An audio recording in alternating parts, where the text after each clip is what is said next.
Good morning, જય શ્રી કૃષ્ણ બધા. સવારમાં જાગીને આપણે ચા પાણી નાસ્તો કરવા બેસી ગયા. મુદ્રા દીદી પણ એનો નાસ્તો કરવા બેસી ગયા હતા. મુદ્રા દીદી નાસ્તો કરીને આપણે નીકળી ગયા ફેક્ટરી. બાપા સીતારામ કરતા આપણે નીકળી ગયા ફેક્ટરી જવા. ફેક્ટરી જઈને જોયું તો ઓહ, આજ માટે તો બેડ ડે રહેવાનો છે, કારણ કે મશીનને જીરીક સર્વિસની જરૂર હતી. તો આપણે પછી સર્વિસમાં વર્ગી ગયા. કમ્પ્લીટ કરી નાખ્યું. આપણે કમ્પ્લીટ કરી કીધું કે ચાલો ભાઈ, હવે આપણે એને વેગ આપી દઈએ. ચાલુ કરી દીધું. સેમ્પલિંગ થઈ ગયું. ઓકે ચાલો ડન છે. આ બધું કરતા આ ભાઈ કે આખી બેગ જ મટીરિયલની ઉપર ચડાવી દેવાની છે. ઓલા ભાઈ તો કંઈ જોવાના હોય નહીં. આ ભાઈ જો આમ વી કરીને કે જય હોય એમ કરીને જો જો હા, એટલે પછી આપણે ફિટિંગનું કામ ચાલ્યું હતું. એ બધું કામ ચાલ્યું હતું, એ પતાવી ગયું. જો પછી આપણે તો ઠંડી ગરમી બહુ છે, પછી બધા કેન્ડી ખાધી.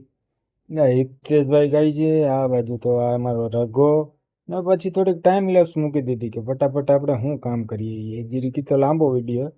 આ નવું આપણી પાસે એક ટ્રાયપોડ પડ્યું હતું, બનતું જૂનું હતું, પણ અત્યારે આપણે ફોન માટે યુઝ કરવા માટે એનું સેમ્પલમાં ટ્રાય કરી તો રિઝલ્ટ તો બહુ સારું હોય. ડ્રોન શોટ લેવો હોય તો કામ આવે એમ છે. ને આપણે સ્ટેન્ડ તો પડ્યું જ હતું, એટલે આપણે યુઝમાં આવી જાય. આનો એનો શોર્ટ છે એક. આજ થોડું વહેલું જવું હતું ઘરે, તો આજ માટે આટલું જ. લાઈક શેર ને ફોલો કરતા જાજો હો. યુટ્યુબમાં આપણી ચેનલ છે એને સબસ્ક્રાઈબ કરતા આવજો હો. હા.